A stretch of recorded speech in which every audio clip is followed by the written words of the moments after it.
কিছু অ্যাডভান্টেজ বলা আছে। অ্যালগোরিদমের অ্যাডভান্টেজ কি হতে পারে? ফার্স্ট অ্যাডভান্টেজ খুব simple, that is easy to understand. তাহলে অ্যালগোরিদমগুলো যেহেতু খুব সিম্পল বা ক্লিয়ার ওয়েতে লেখা হয়, যাতে যে কোনো প্রোগ্রামার এটা দেখে ওটার ভিতরে যে কি ইনফরমেশন আছে এটাকে আন্ডারস্ট্যান্ড করতে পারে, সেক্ষেত্রে এটা অবশ্যই কি হতে হবে, বা এটা হয় কি যে ইজি টু আন্ডারস্ট্যান্ড হয়। আমরা উপরে যে তার ক্যারেক্টারিস্টিক্স পড়ে আসলাম, ওখানেই তো বলে দিলাম যে ক্লিয়ার হতে হবে, ফাইনিট হতে হবে, আনএম্বিগুয়াস হতে হবে। তার মানে কি এটা অবশ্যই ইজি টু আন্ডারস্ট্যান্ড হবে, তাই না?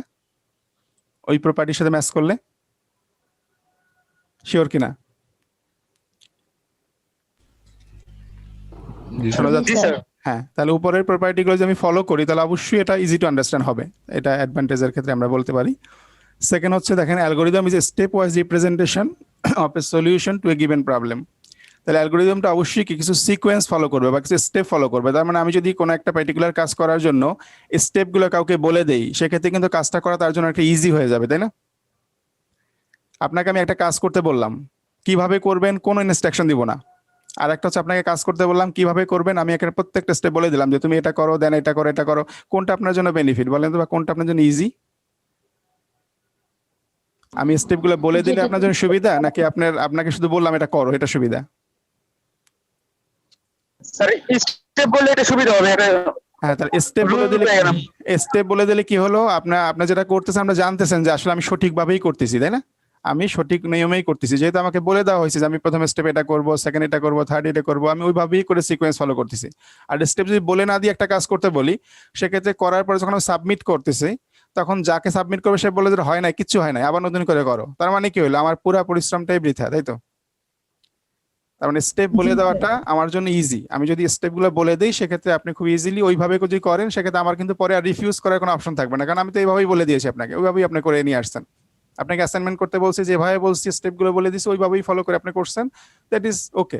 আর যদি আমি শুধু বললাম যে করো, এখন আপনি কিভাবে করছেন আপনার ইচ্ছা মতো করে আমাকে জমা দিচ্ছেন, আমি হয়তো বললাম যে না এটা হয় নাই, তার মানে আপনি যা করলেন সেটা আসলে আপনার আসলে ওয়েস্ট গেল টাইম। তাহলে অবশ্যই অ্যালগোরিদমটা যেহেতু স্টেপ ওয়াইজ রিপ্রেজেন্টেশন, তাহলে এটা একটা বেটার আমরা বলতে পারি, অ্যাডভান্টেজ বলতে পারি অ্যালগোরিদমের রেসপেক্টে।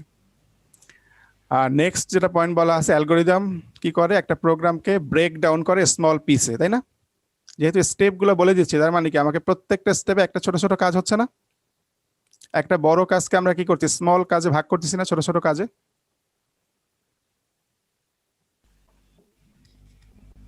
তাই কিনা? জি স্যার। একটা একটা প্রোগ্রামকে আমরা কি করতেছি, অনেকগুলো স্টেপে ডিভাইড করতেছি। সাপোজ আমি একটা গ্রেডিং সিস্টেম তৈরি করতে চাই, একটা গ্রেডিং সিস্টেম তৈরি করছে সি ল্যাঙ্গুয়েজ ইউজ করে।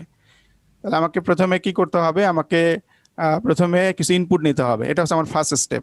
একটা কিছু ইনপুট নিতে হবে, যেমন কি কি ইনপুট নিব, স্টুডেন্টদের কন্টিনিউয়াসের মার্কস ইনপুট নিব, তার মিড টার্ম মার্ক ইনপুট নিব, এবং তার ফাইনালের মার্কস ইনপুট নিব। দ্যাট ইজ আমার ফার্স্ট স্টেপ হলো। সেকেন্ড স্টেপে আমাকে কি করতে হবে, মার্কগুলোকে যোগ করতে হবে। তাহলে এটা আমার সেকেন্ড স্টেপ গেল, যে মার্কগুলো যোগ করব। থার্ড স্টেপে কি করব, আমরা মার্কটাকে কম্পেয়ার করব যে এই মার্কসের রেসপেক্টে কোন গ্রেডটা তার আসে।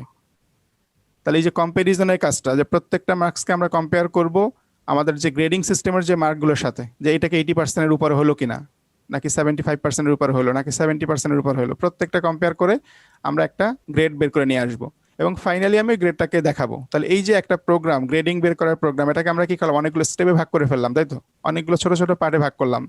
যে প্রথম পার্টে ইনপুট নিলাম, সেকেন্ড পার্টে যোগের কাজ করলাম, থার্ড পার্টে এই যে কম্পারিজন করলাম, ইফ দিয়ে চেক করলাম। ইফ দিয়ে আমরা কন্ডিশন চেক করি না প্রোগ্রামিং এ, করছেন তো সবাই? জি স্যার। যেমন ইফ দিয়ে কন্ডিশন চেক করে এরপর কি করলাম, গ্রেডিংটাকে নিয়ে আসলাম। তাহলে এই যে একটা প্রোগ্রামকে আমরা কি করলাম, স্মল পার্টে ডিভাইড করে ফেললাম। ফলে কি হচ্ছে, একটা প্রোগ্রামের জন্য, প্রোগ্রামার যারা আছেন তাদের জন্য এটা ইজি হয়ে যাবে না, এটাকে ইজিলি কনভার্ট করা। জি স্যার। আর অ্যালগোরিদমটা যদি না বলে দিতাম, সেক্ষেত্রে কি হতো, সে অন্যভাবে চিন্তা করতে হবে, সে তো বুঝতেই পারবে না যে আমি কিভাবে গ্রেডিংটা তৈরি করবো, আমাকে প্রথমে কি করতে হবে, আমি কিভাবে এইগুলো আগাবো সামনের দিকে। তাহলে আমি যখন অ্যালগোরিদম বলে দিলাম, সেক্ষেত্রে অ্যালগোরিদমে কিন্তু আমার প্রত্যেক স্টেপ বলা আছে, আমাকে ফার্স্ট স্টেপে কি করতে হবে, সেকেন্ড স্টেপে কি করতে হবে, থার্ড স্টেপে কি করতে হবে, ফাইনালি আমাকে কি আউটপুট শো করতে হবে, সবকিছু কিন্তু অ্যালগোরিদমে আমি স্টেপ বাই স্টেপ বলা আছে।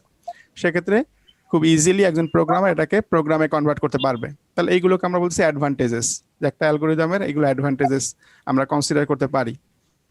নেক্সট যদি খেয়াল করেন, দুইটা ডিসঅ্যাডভান্টেজও বলা আছে এখানে।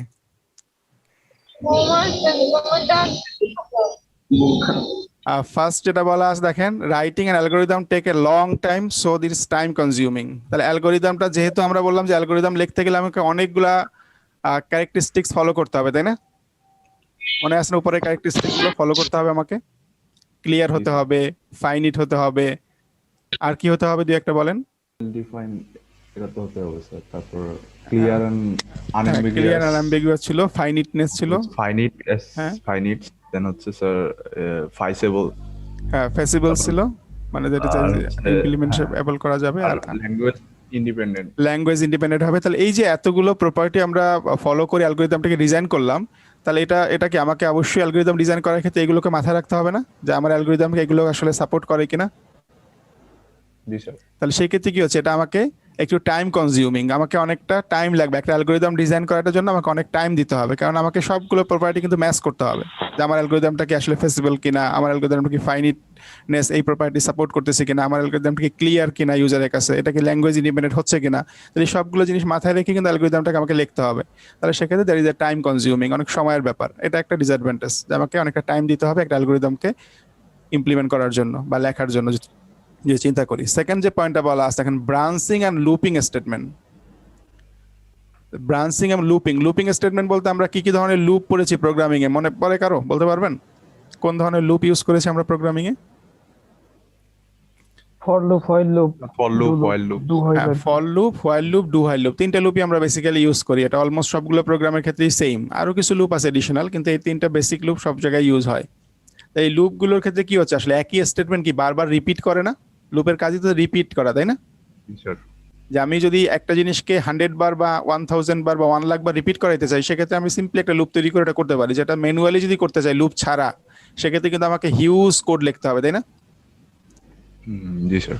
আমি 1 থেকে 10 পর্যন্ত প্রিন্ট করতে চাই, সেক্ষেত্রে যদি আমি লুপ ইউজ না করি, তাহলে আমাকে প্রত্যেকটা স্টেটমেন্ট প্রিন্ট করতে হবে, যে প্রিন্ট করে দেন 1 দেখাবে, প্রিন্ট 2, প্রিন্ট 3, মানে প্রত্যেকটাকে আলাদা আলাদা প্রিন্ট করতে হবে। আর লুপ দিলে কি হবে, একবার প্রিন্ট কমান্ড দিব এবং ওটাকে বলে দিব যে আমার এই লুপের কন্ডিশন হচ্ছে 10 পর্যন্ত রান করবে, তাহলে অটোমেটিক 10 বার রান করতেছে। তাহলে এই যেহেতু লুপের কাজ হচ্ছে এক লাইন লেখে মাল্টিপল কাজ করে দেয়, মাল্টিপল লাইনের কাজ করে, সেক্ষেত্রে এই ধরনের লুপিং স্টেটমেন্টগুলোকে অ্যালগরিদমে শো করাটা একটু ডিফিকাল্ট, কারণ অ্যালগরিদমে তো আমাকে ক্লিয়ারলি বলতে হবে, কারণ ওই এক লাইন দিয়ে তো আমি কোড লিখলে হয়ে যাচ্ছে, কিন্তু ওইটাকে বোঝাইতে হবে তো ইউজারকে, যাতে বোঝে যে এখানে আসলে লুপিং এর কাজটা কিভাবে হচ্ছে।